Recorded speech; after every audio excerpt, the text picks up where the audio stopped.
আসসালামু আলাইকুম। যদি আজ রমজানের শেষ দশকের বেজর রাত হয়, তবে হতে পারে এটাই সেই মহিমান্বিত রাত, শবে কদর।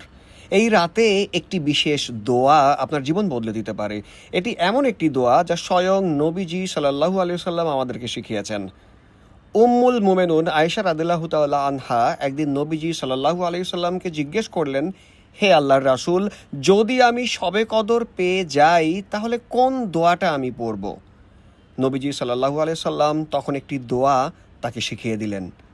আল্লাহুম্মা ইন্নাকা আফুউন তুহিব্বুল আফওয়া ফা'ফু আন্নি।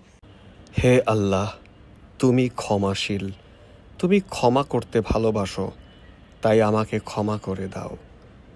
এই হাদিসটি এসেছে ইসলামের দুটি গুরুত্বপূর্ণ হাদিস সংকলনে, তিরমিজির 3513 নম্বর হাদিস এবং ইবনে মাজার 3850 নম্বর হাদিস।